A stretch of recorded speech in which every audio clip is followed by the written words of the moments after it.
السلام عليكم ورحمة الله وبركاته.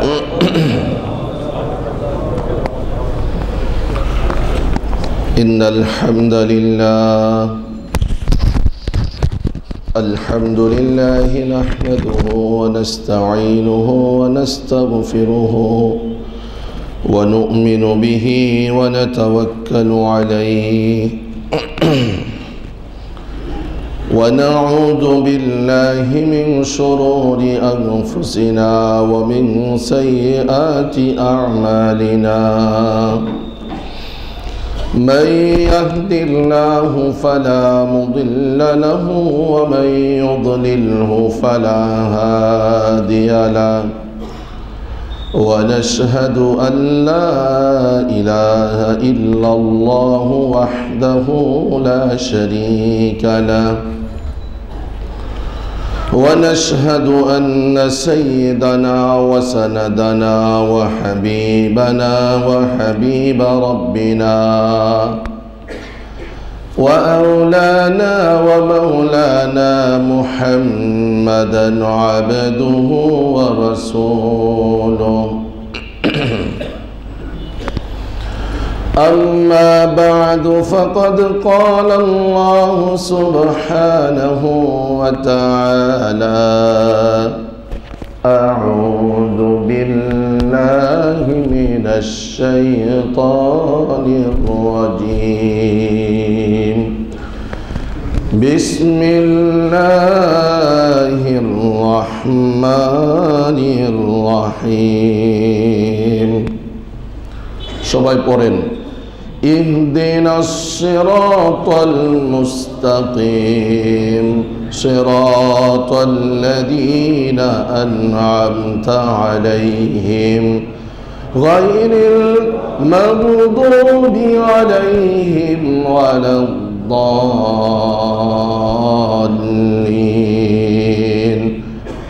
آمين. إن الله وملائكته يصلون على النبي يا أيها الذين آمنوا صلوا عليه وسلموا تسليما. اللهم صل على سيدنا مولانا محمد وعلى آل سيدنا مولانا محمد. اللهم صل على سيدنا مولانا محمد وعلى آل سيدنا مولانا محمد. بلغ العلا بكماله كشف الدجى بجماله حسنت جميع خصاله. صلوا عليه وآله.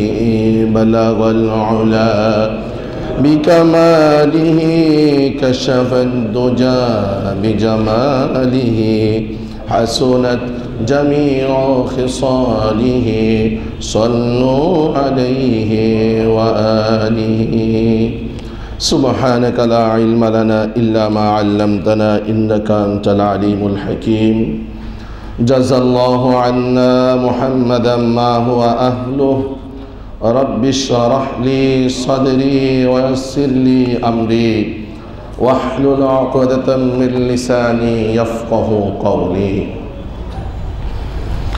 আলহামদুলিল্লাহ। উপস্থিত মোহতারাম সম্মানিত মুসল্লিয়ানে কেরাম, হযরত উলামায়ে কেরাম, বিভিন্ন এলাকা থেকে আগত মুসল্লিবৃন্দ, উপরে অবস্থানরত আমাদের বোনেরা, মহান রব্বুল ইজ্জত ওয়াল জালালের দরবারে আমরা সর্বাবস্থায় শুকরিয়া আদায় করছি যে তিনি আমাদেরকে ঈমানদার হয়ে আল্লাহর ঘর মসজিদ খানায়ে কাবার একটি টুকরায় যথাসময়ে উপস্থিত হওয়ার সৌভাগ্য দান করেছেন। সেজন্য সবাই বলি আলহামদুলিল্লাহ। সাথে সাথে সলাত ও সালামের হাদিয়া প্রেরণ করছি সৈয়দুল মুরসালিন রাহমাতুল লিল আলামিন, যিনি বলেছেন আল উলামা ও ওয়ারাসাতুল আম্বিয়া, নবুয়তের দায়িত্ব শেষ, কিন্তু নবুয়তের এই কাজ পরিচালনা করার এক গুরু দায়িত্ব হযরত উলামায়ে কেরামের কাঁধে দিয়ে গেছেন। সেই মহানবীর উপরে সলাত ও সালামের হাদিয়া প্রেরণ করছি এবং দোয়া করছি, হে প্রভু, আপনি আপনার হাবিবকে জান্নাতের সর্বোচ্চ মাকাম দান করুন। সবাই বলি আমিন। আলহামদুলিল্লাহ। মুহতারাম সম্মানিত মুসল্লিয়ানে কেরাম, গত জুমায় আমরা আলোচনা করেছিলাম, কি বিষয়ে আলোচনা করেছিলাম আপনাদের নিশ্চয়ই স্মরণ আছে, থাকার কথা।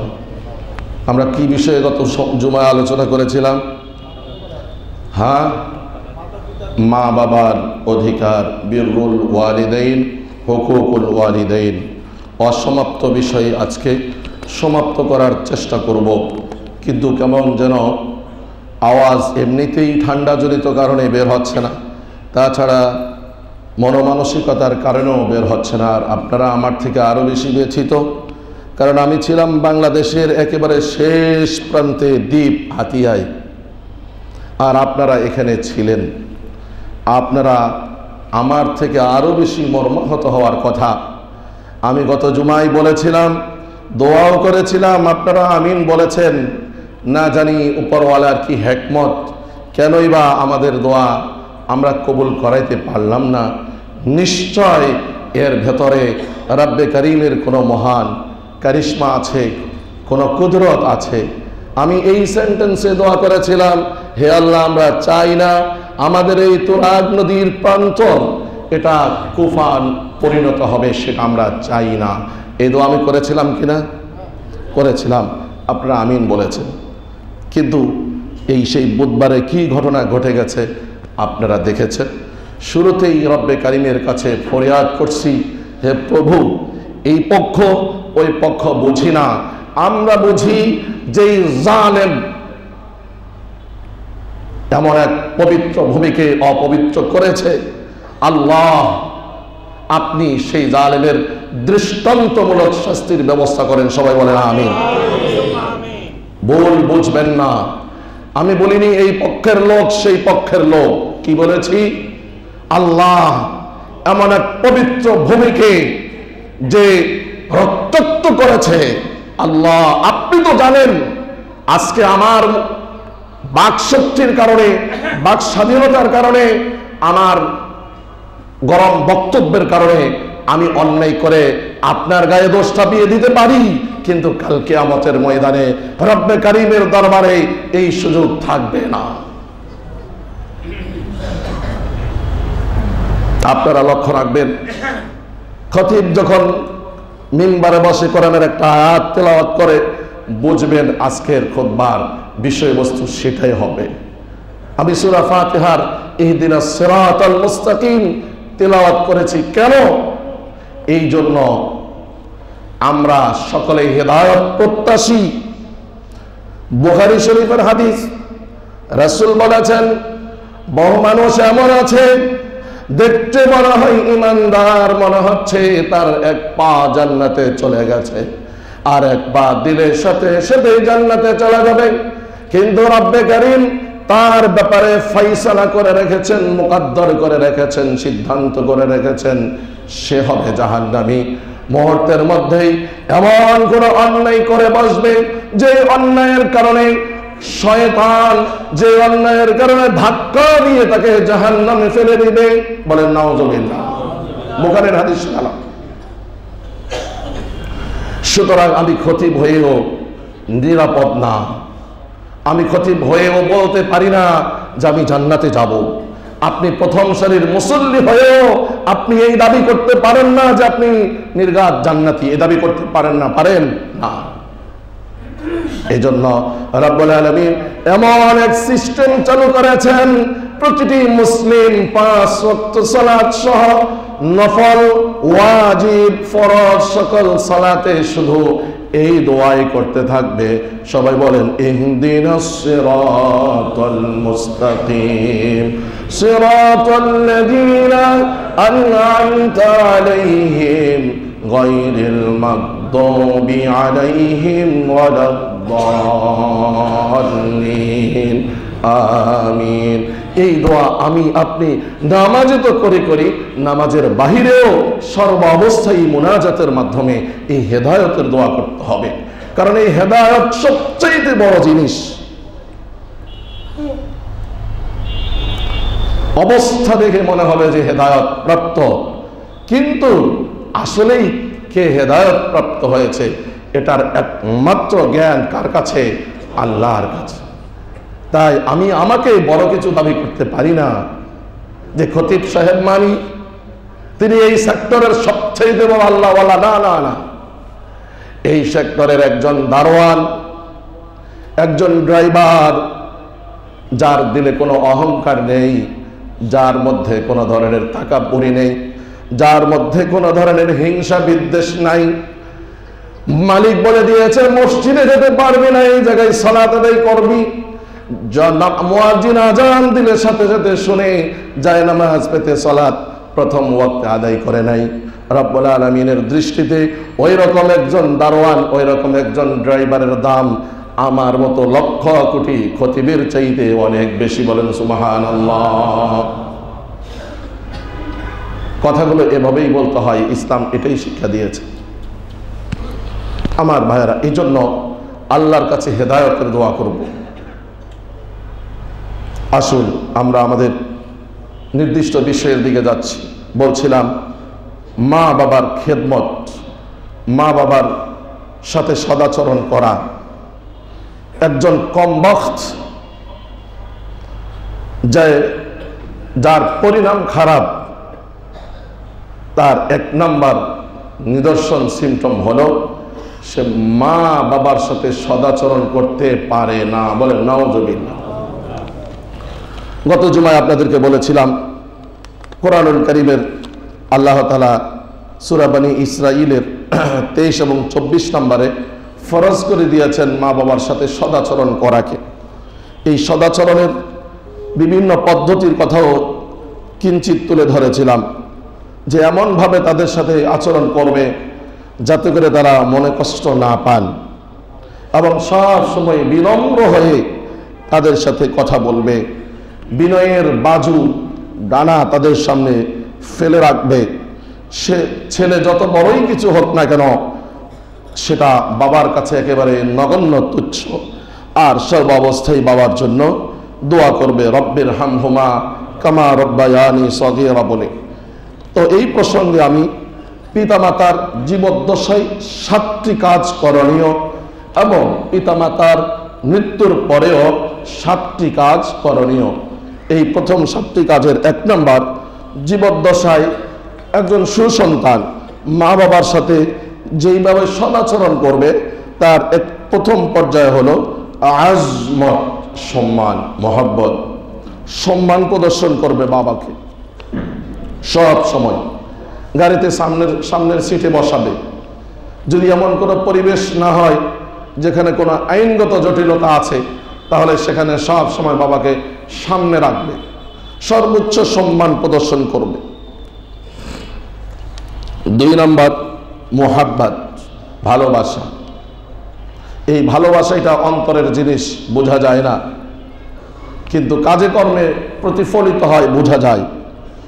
3 নম্বর ইতাআত, মা বাবার কমান্ড মানবে, মা বাবার নির্দেশ মানবে। হে যুবক ভাইরা, জীবনে ভালো কিছু করতে চাইলে মা বাবার সিদ্ধান্তের বাইরে যাওয়া যাবে না।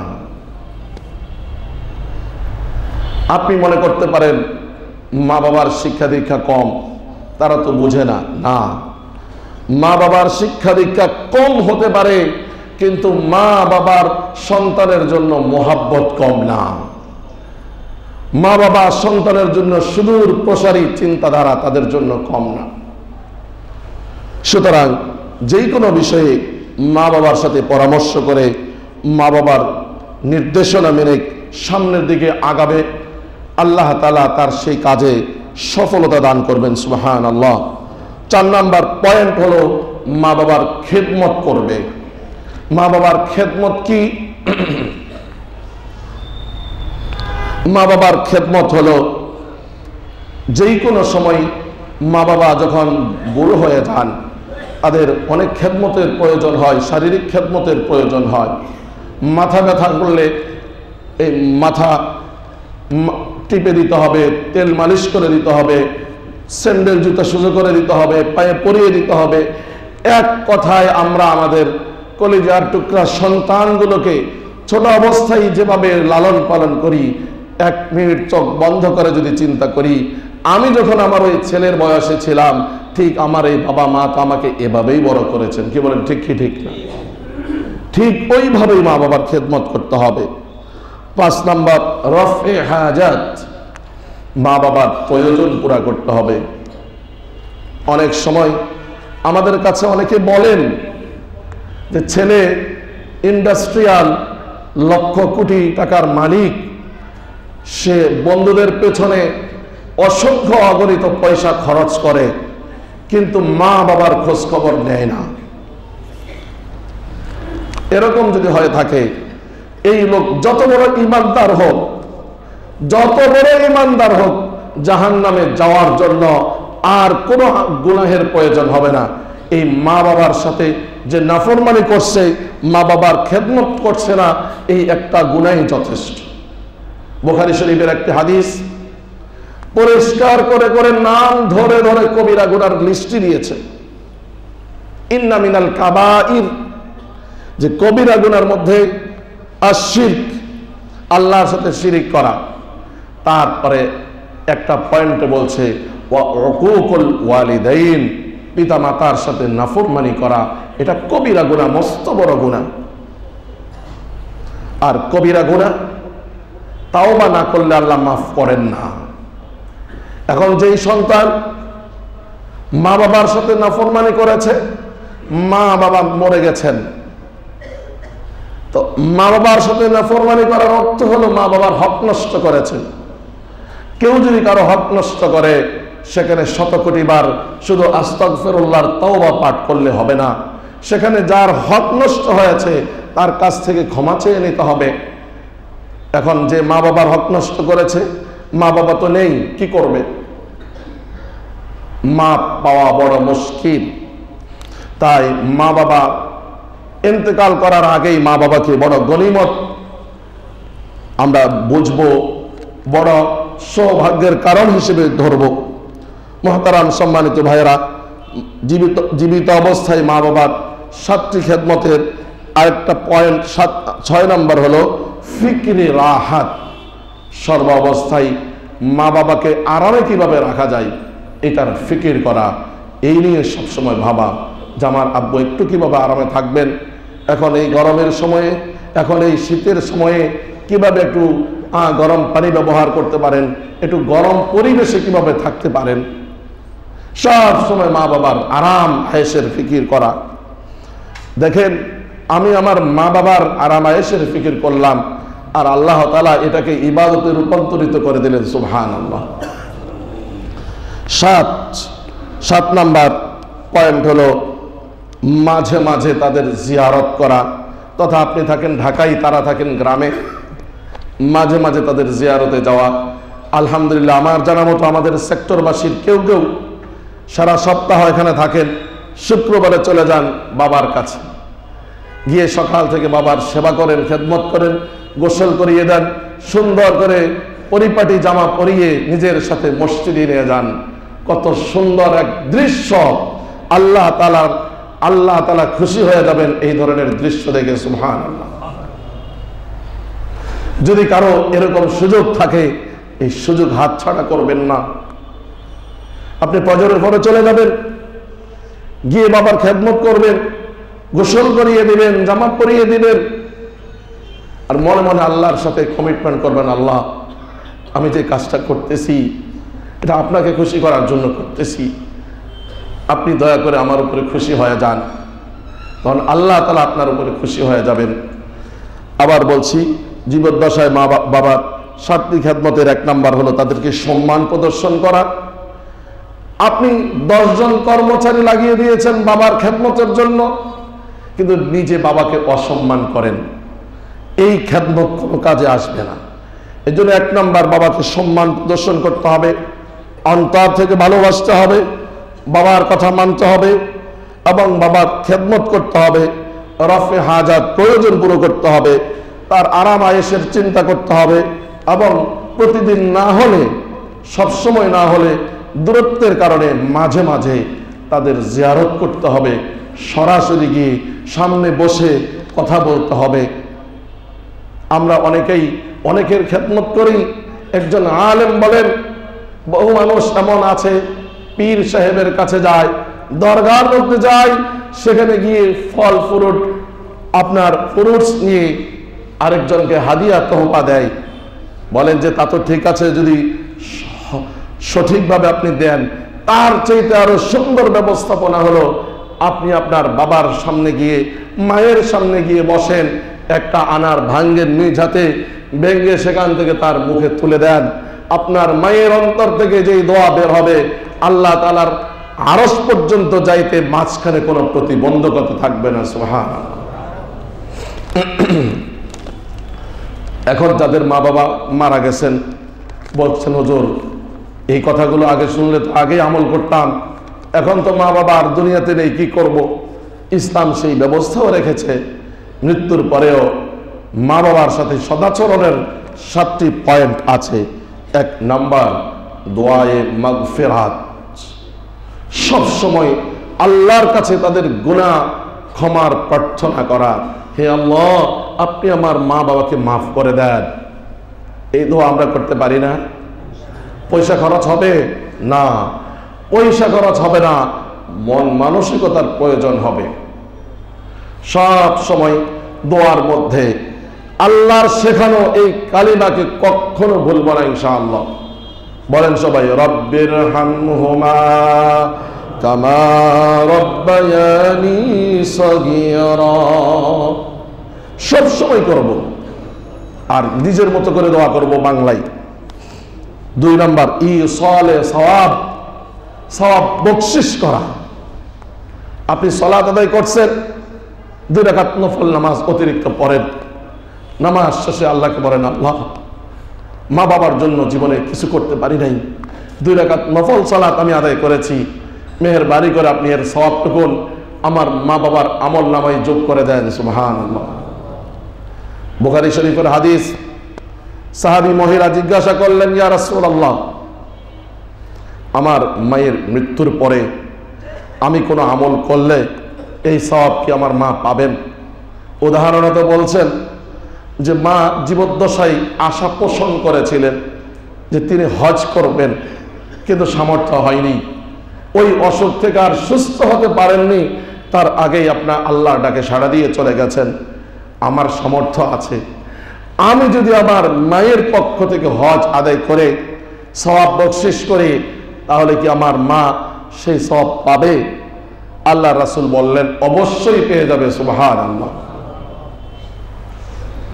তাহলে বোঝা গেল ইসালে সওয়াব, সওয়াব সেন্ড করার একটা বিধান ইসলামে আছে। আপনি আপনার মতো করে দান করেন, হঠাৎ 1000 টাকা দান করেন, মনে মনে নিয়ত করলেন, হে প্রভু, আমি এই 1000 টাকা আমার মা বাবার সওয়াব বকশিশের উদ্দেশ্যে দান করলাম, মেহেরবানি করে আপনি কবুল করেন। সুবহানাল্লাহ। যাদেরকে আল্লাহ সামর্থ্য দিয়েছেন, আপনি একটা ইয়েতিমখানা প্রতিষ্ঠা করেন, আপনি প্রতিষ্ঠা করবেন, আপনার প্রতিষ্ঠিত প্রতিষ্ঠান আপনার জীবদ্দশায় অল্প কয়েকদিন থাকবে, আপনি বেশি দিন থাকবেন না, কিন্তু এই প্রতিষ্ঠান কিয়ামত পর্যন্ত থাকবে। আর আপনি কিয়ামত পর্যন্ত যদি আপনার মা বাবার ইসালে সওয়াবের নিয়ত করেন, আপনিও সওয়াব পাবেন, তারাও সওয়াব পাবে। সুবহানাল্লাহ। এই যে আমরা মাঝে মাঝে মসজিদের জন্য আপনাদের কাছ থেকে বিভিন্ন দান অনুদান নিয়ে থাকি, অনেক ভাইয়েরা আমাদের জানা মতো সাথে সাথে মা বাবার জন্য একটা অংশ দান করেন। যতদিন এই মসজিদ থাকবে কিয়ামত পর্যন্ত এর সওয়াব আপনি এবং আপনার মা বাবা, আত্মীয় স্বজন, মুরব্বীগণ সবাই পেতে থাকবেন। সুবহানাল্লাহ। ইসালে সওয়াবের একটি আমলের সুযোগ আছে। 3 নাম্বার পয়েন্ট, ইকরামে আহবাব ওয়া আহলি কারাবাত, অর্থাৎ মা বাবার বন্ধু বান্ধব যারা আছেন তাদেরকে সম্মান করতে হবে। বাবা বেঁচে নেই, কিন্তু বাবার সাথে যারা চলাফেরা করছেন সেই মুরব্বীরা বেঁচে আছেন। বাবা বেঁচে নেই, বাবার আত্মীয় স্বজন, আমার আত্মীয় স্বজন, বাবার সাথে রিলেটেড আত্মীয় স্বজন বেঁচে আছেন, তাদেরকে সম্মান করতে হবে। এটাও বিররুল ওয়ালিদাইন, পিতা মাতার সাথে মৃত্যুর পরে সদাচরণের একটা পর্যায়। আমরা অনেকেই বাবার মৃত্যুর পরে বাবার আত্মীয় স্বজনদেরকে ভুলে যাই। বাবার আত্মীয় স্বজন মানে আমারও আত্মীয় স্বজন। এমন অনেকে আছি যে গ্রামে যাওয়াই বন্ধ করে দিই। গ্রামে যে অনেক আত্মীয় স্বজন আছে, চাচা, ফুফা, ফুফু, চাচাতো ভাই, তাদের সাথে আর কোনো সম্পর্ক রাখা হয় না। এটাও এক প্রকারের মা বাবার নাফরমানির মধ্যে গণ্য হবে। বরং আপনি আপনার সামর্থ্য অনুযায়ী তাদের সাথে রিলেশন রাখবেন। বিদেশে থাকলেও তাদের খোঁজ খবর নেবেন, মাঝে মাঝে কোনো অনুষ্ঠানে তাদেরকে স্মরণ করবেন, কিংবা তাদের অনুষ্ঠানে আপনি আর্থিক সহযোগিতা করবেন, খোঁজ খবর নেবেন, এলাকার দুস্থ অসহায় মানুষগুলোর পাশে দাঁড়াবেন। এর দ্বারাও মৃত্যুর পরে মা বাবার সাথে সদাচরণের একটা পথ ইসলাম খুলে রেখেছে। আপনার এই সহযোগিতার মাধ্যমে আপনার মা বাবা সওয়াব পাবেন। আর সাধারণত মানুষ বলেই থাকে, আরে এ তো অমুকের সন্তান। মহতারাম দিনী ভাইরা, তাই আমাদের মা বাবার মৃত্যুর পরেও মা বাবার বন্ধু বান্ধব যারা আছেন, আত্মীয় স্বজন যারা আছেন, তাদের সাথে সুসম্পর্ক রাখবো। আলহামদুলিল্লাহ, এখানের সেক্টরবাসী কেউ ছিলেন, মারা গেছেন, আপনার বাবা তাদের সাথে নামাজ আদায় করতেন, তাদের সাথে বসতেন, আপনি তাদেরকে সম্মান করতে হবে। এটা আপনার বাবার পক্ষ থেকে মৃত্যুর পরে একটি দাবি। 4 নাম্বার পয়েন্ট হলো, ঠিক এই শ্রেণীর ব্যক্তিগুলোর খেদমত করা, খেদমতে আহবাব ও আহলে কারাবাত, মা বাবার বন্ধু বান্ধব আত্মীয় স্বজনদের খেদমত করা, দুঃখে সুখে তাদের পাশে দাঁড়ানো। 5 নাম্বার পয়েন্ট হলো ওয়া আদায়ে দাইন ওয়া আমানত। আপনার বাবা ঋণী হয়ে মৃত্যুবরণ করেছেন, আপনার সামর্থ্য থাকলে আপনি সেই ঋণ পরিশোধ করবেন। এটা আপনার মা বাবার সাথে সদাচরণের একটা পর্যায়। আপনার বাবা কারো কাছ থেকে আমানত গ্রহণ করেছিলেন, কোনো কারণে সেই আমানত তিনি ভেঙে ফেলেছেন, রাখতে পারেননি, পুরা করতে পারেননি, আপনার সামর্থ্য আছে, আপনি সেই আমানতটা রিটার্ন করে দেন। এটাও বিররুল ওয়ালিদাইন, মা বাবার খেদমতের মধ্যে পড়ে। 6 নাম্বার পয়েন্ট হলো তানফিজ ওসিয়ত। অনেক সময় বয়স্ক বাবা এটা ওসিয়ত করে যান যে আমি বেঁচে থাকলে আমার এই নাতিকে আলেম বানাবো, আমি বেঁচে থাকলে এই মসজিদে কিছু দান করব, আমি বেঁচে থাকলে আমাদের গ্রামের ইয়েতিমখানায় কিছু জমি দেব, ইত্যাদি ইত্যাদি।